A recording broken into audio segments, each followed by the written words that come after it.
All right, so today we're diving into Okay.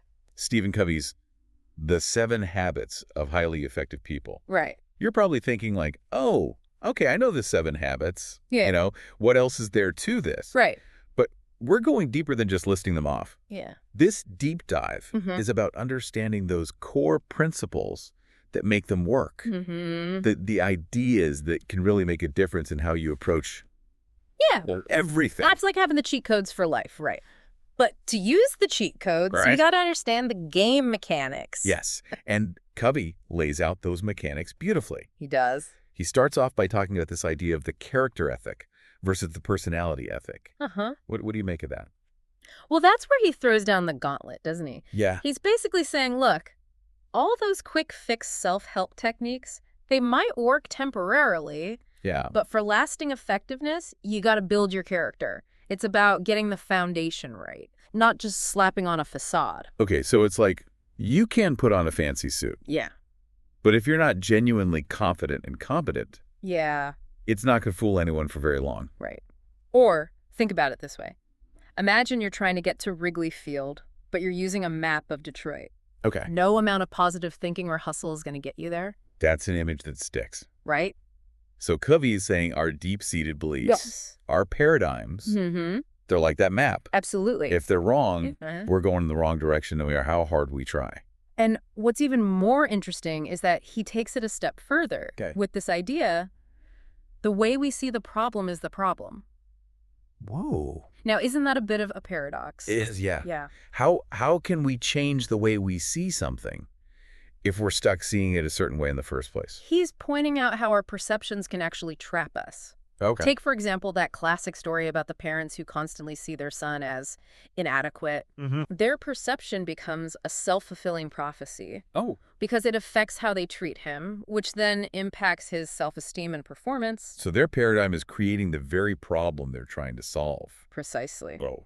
He also talks about the manager who desperately wants their employees to be loyal and engaged, but treats them like cogs in a machine. Okay. Or the person who seeks a fulfilling marriage but focuses on external fixes instead of examining their own paradigms about what a healthy relationship truly entails. It's a pattern we see everywhere. So before we even get to the 7 habits, Right. we've got some serious self-reflection to do. Absolutely. We need to ask ourselves, what problem in my life might be rooted in my own paradigm? Yeah. It's like taking a step back to make sure we're even looking at the right map, right? Absolutely. Okay. And once we've done that inner work, that's when those 7 habits become truly powerful tools for transformation. Okay. That's when we can start moving from dependence to independence to interdependence. Okay, so let's talk about habit 1, be proactive. Okay. It seems like it's more than just taking initiative, right? It is. It's about recognizing that we have the power to choose our response to any situation. Mm-hmm. Covey talks about Viktor Frankl, the Holocaust survivor, Uh-huh. who even in those horrific circumstances Wow. found freedom by choosing his inner response to his suffering. That's incredibly powerful. It is. It makes you realize that we always have a choice in how we react.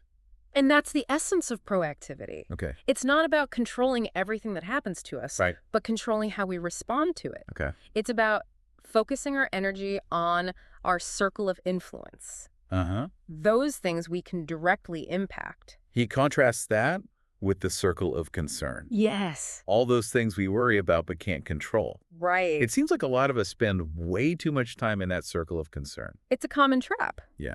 But Covey gives us a practical way to shift our focus. Okay. Think about a situation that's been bothering you. What aspects of it are within your control? Maybe it's having a difficult conversation, setting a boundary, or changing your own behavior. That's your circle of influence. And even focusing on that smaller circle can start to shift things. Absolutely. It's like choosing to work with the right map instead of getting lost in a city you don't even know. Exactly. You start to reclaim your power and become a creator rather than a reactor. So now that we've talked about the power of being proactive, how do we direct that energy effectively?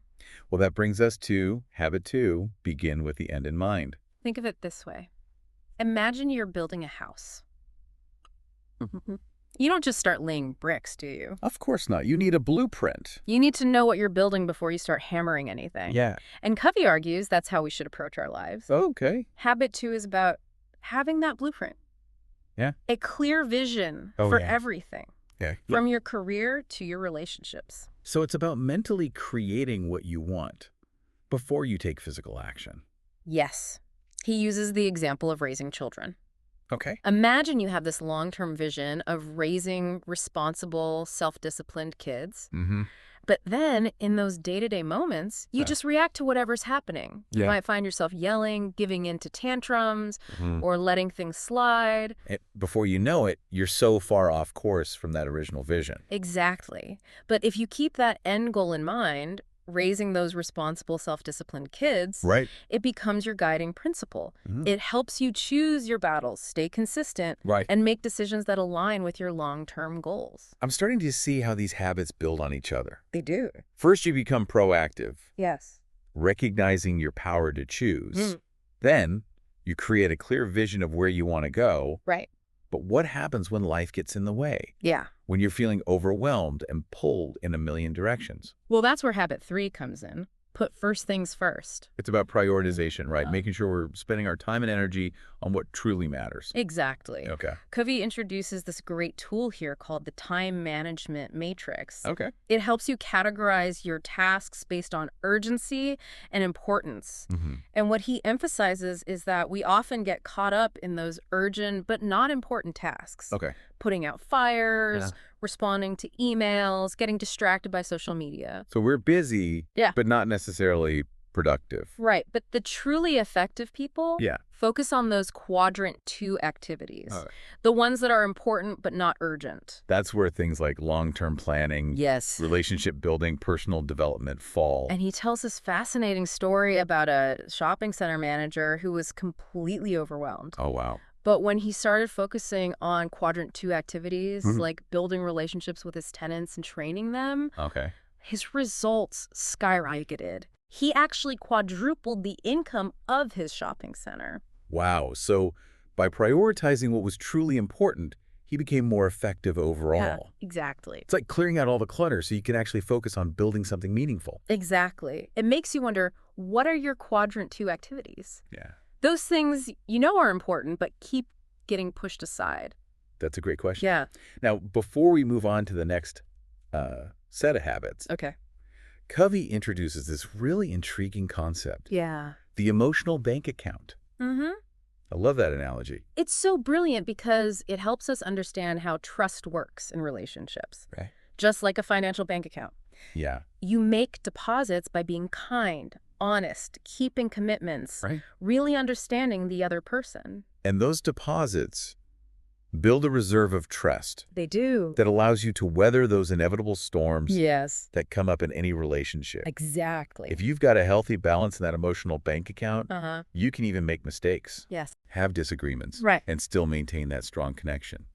But if you're constantly making withdrawals Yeah. through disrespect, betrayal, inconsistency, Uh-huh. well, then that trust starts to erode. And suddenly, you're walking on eggshells. Communication breaks down, and it becomes so much harder to work through challenges together. Yeah, it does. Covey's saying that this applies to all relationships, Mm-hmm. with our partners, our kids, our colleagues, our friends. Absolutely. It's about making those consistent deposits Yes. to build a strong foundation of trust. And that foundation is absolutely crucial as we move into the next set of habits, Okay. which are all about interdependence, how we interact and collaborate with others effectively. So we've laid the groundwork with being proactive, Mm-hmm. having a clear vision, Yeah. prioritizing effectively, Uh-huh. and building trust. Right. Now let's see how those principles come into play in our interactions with others. Yeah. Starting with habit 4, Mhm. think win-win. I have to admit, sometimes that feels a bit idealistic. Yeah. Is it really possible to find solutions where everyone wins all the time? Well, it's not about some magical formula where everyone gets exactly what they want all the time. Okay. It's more about a mindset shift. Covey actually talks about different paradigms of human interaction. Okay. And he says win-win is just one of them. Oh, right. He mentions win, lose, lose, win, lose, lose. Voice out. It seems like we're conditioned to see things as a competition, like someone has to come out on top and someone has to lose. Exactly. Yeah. He points out how deeply ingrained that win-lose mentality is in our culture. Okay. Maybe starting from those childhood experiences where we're constantly competing for attention or recognition. Yeah, like those school systems that pit students against each other for grades or awards. It's like you can only succeed if someone else fails. And he gives this example of a company president who wanted to foster cooperation among his employees, but set up this reward system where only one person could win a trip to Bermuda. Oh, wow. Can you see the problem there? Oh, totally. It's like setting them up for a Hunger Games scenario. Exactly. You're basically saying, backstab your colleagues for a chance to win. Exactly. You can't preach win-win and then set up a win-lose system. It just breeds resentment and distrust. Yeah, that makes sense. So if we really want to create win-win situations, where do we start? Well, Covey says it requires 3 essential character traits. Okay. Integrity, All right. maturity, and the abundance mentality. Right. I'm curious, how do those traits actually contribute to creating win-win situations? Okay, let's break them down. Okay. Integrity is about aligning your actions with your values. It's about keeping your commitments and being honest. Without integrity, win-win just becomes a manipulative tactic. I see. So it's like saying you want a win-win solution, but then trying to pull a fast one on someone. Exactly. They'll see right through it, Yeah. and then the trust is broken. Exactly. Yeah. Now, maturity Okay. is that balance between courage and consideration. Okay. It's having the courage to express your needs and stand up for what you believe in, Uh-huh. while also being considerate of the other person's needs and perspectives. So it's not about being aggressive or passive. It's about finding that sweet spot where you can advocate for yourself while also respecting the other person. Right. Okay. It's that delicate dance of assertiveness and empathy.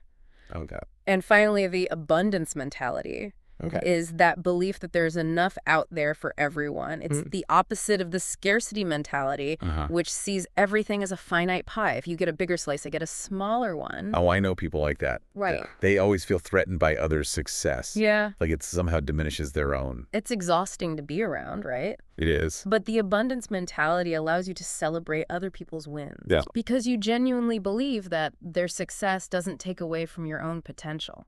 That's a much more empowering and joyful way to approach life, for sure. It is. So how do we take all this theory and put it into practice? How do we actually create those win-win solutions? Well, Covey suggests something called win-win agreements. It's basically about setting clear expectations and outcomes from the beginning in a way that benefits everyone involved. I can see how that would prevent a lot of misunderstandings and conflicts down the road. He uses the example of delegating a task Yeah, okay. instead of micromanaging every detail. Right. Focus on the desired outcome. Okay. Give the person the freedom and autonomy to achieve that result in their own way. It's about focusing on the what and not the how. Exactly. Right. And he even talks about win-win performance agreements in the workplace. Okay. Instead of those typical top-down evaluations, Right. create agreements where employees are assessed based on mutually agreed-upon criteria. That makes so much sense. It empowers the employee and creates a sense of shared ownership. And this principle can be applied to all kinds of relationships, Right. from parenting to partnerships. Right. It's about moving away from those power struggles and creating systems that encourage collaboration and mutual benefit. This is all really resonating with me. Good. So we talked about seeking those win-win solutions. Right.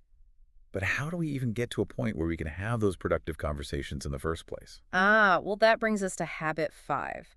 Seek first to understand, then to be understood. It's about communication, right? Yes. But more than just talking, it's about truly listening. Exactly. Yeah. Covey makes this powerful point that most of us don't actually listen to understand. We listen to reply. We're already formulating our response before the other person has even finished speaking. Oh, I'm so guilty of that. We all are to some extent. Yeah. But Covey challenges us to shift our focus from being understood Oh, yeah. to truly understanding. He uses this example of a father talking to his son who's struggling in school. Okay. The father keeps jumping in with advice and solutions. Right. But he's not actually taking the time to understand what's going on for his son. It's like trying to fix a car without even opening the hood to see what's wrong. Exactly. And that's why so many of our conversations end in frustration. Yeah. we're talking past each other instead of connecting. Right. So how do we become better listeners? Yeah, how do we do that? What does it actually mean to seek first to understand? Yeah. It's about putting aside your own agenda, Okay. even for a moment, Uh-huh. and really trying to see the world through the other person's eyes. Okay. It's about listening not just to their words, Mm-hmm. but also to their tone of voice, Right. their body language, Yeah. their emotions. It's about reading between the lines and trying to grasp their perspective, Yes. even if it's different from your own. And it's not about agreeing with them Right. or even approving of their behavior. Yeah. It's about simply trying to understand where they're coming from. It makes me think of that quote. Mm-hmm. Be kind, for everyone you meet is fighting a hard battle. Exactly.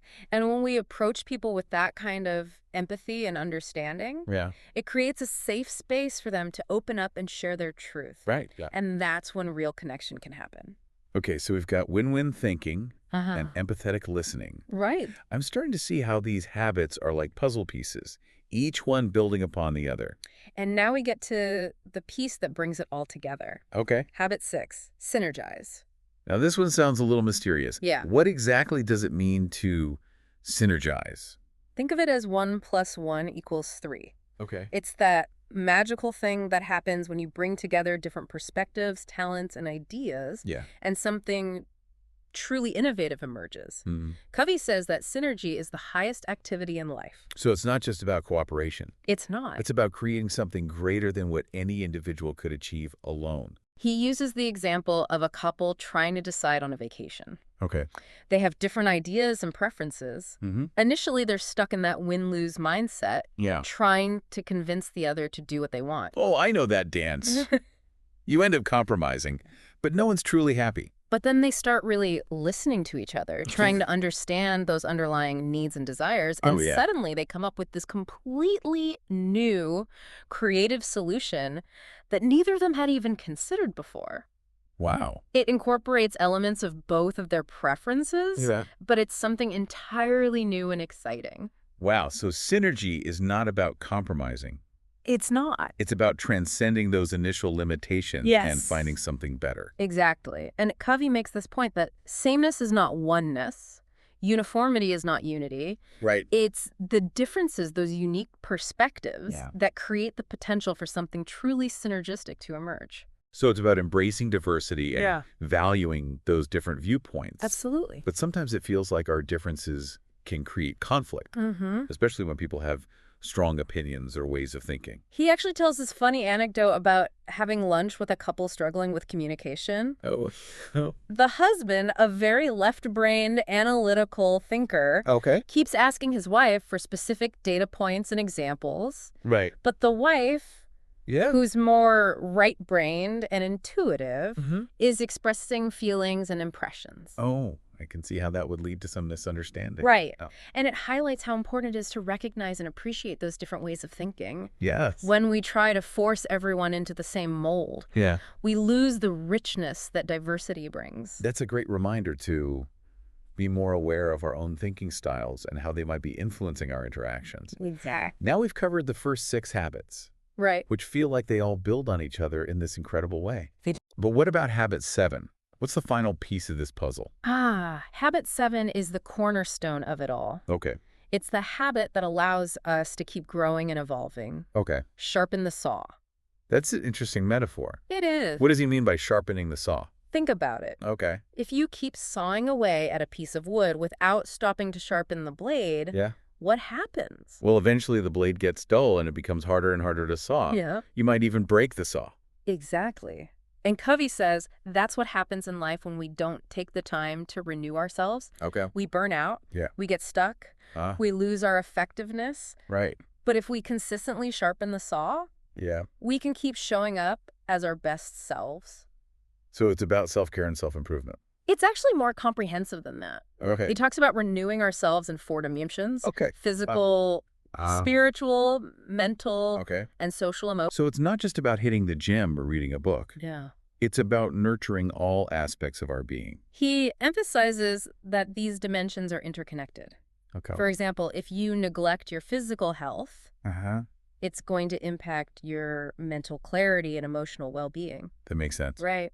It's like those days when you're tired and haven't slept well, Yeah, everything feels harder. exactly. Right. So habit 7 is about being proactive about our own well-being. Mm-hmm. It's about investing in ourselves so that we have the energy and resilience Yeah. to keep showing up for all those other habits. So how do we actually sharpen the saw in each of these dimensions? Okay. Does Covey give any specific examples? He does. For the physical dimension, he talks about things like exercise, nutrition, stress management, Ah, all those things we know we should be doing but often neglect. yeah, it's easy to let those things slide when we're busy. But he frames it as an investment, not a chore. It's about taking care of our physical bodies so that we have the energy and stamina to pursue our goals and live a fulfilling life. That's a good way to look at it. Yeah. What about the spiritual dimension? Right. That one feels a little less tangible. He's not necessarily talking about religion here, although that can certainly be a part of it. He's talking about connecting with your core values,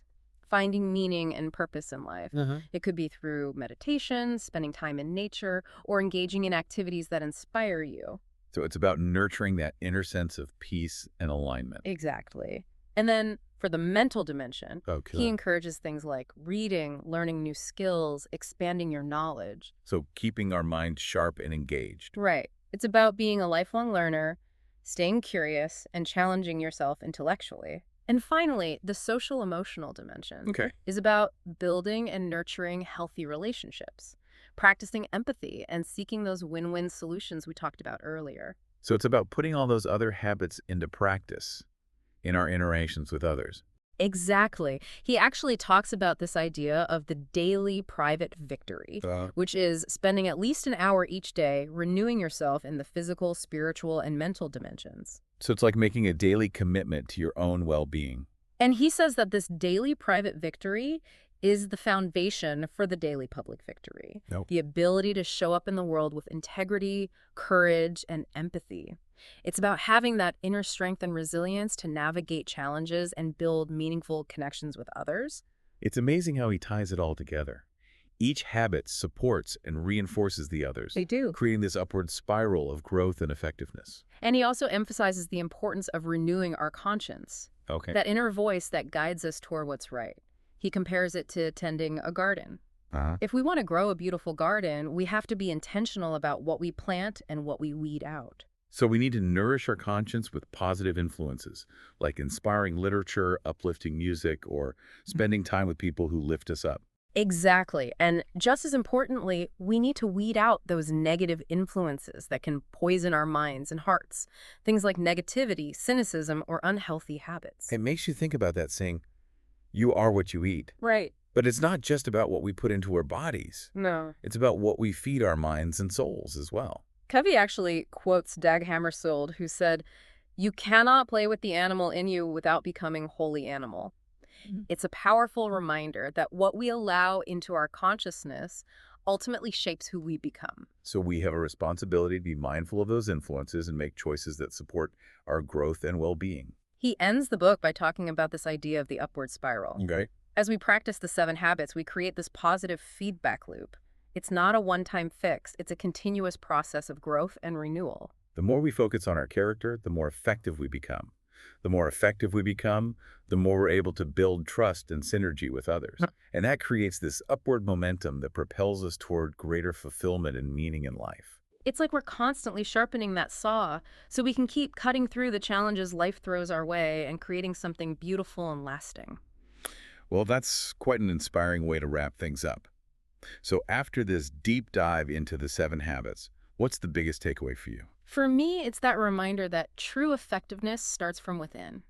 It's about cultivating our character, aligning our actions with our values, and creating a life that's congruent with our deepest aspirations. I love that. Yeah. It's not about some external measure of success. No. It's about becoming the best version of ourselves. And that's a journey we can all embark on no matter where we are in life. Absolutely. And that's what makes Covey's work so timeless and relevant. It's not about quick fixes or superficial techniques. It's about those foundational principles that empower us to live a life of meaning, purpose, and effectiveness. So as we wrap up this deep dive, I'm left wondering, what's the one habit you're feeling most inspired to focus on? And what's that first small step you can take today to start putting it into practice? Remember, even small changes can have a ripple effect. That's such a great question to ponder. And that's our deep dive into Stephen Covey's The 7 Habits of Highly Effective People. We hope you found it insightful and empowering. Until next time, keep diving deeper into those ideas that matter most.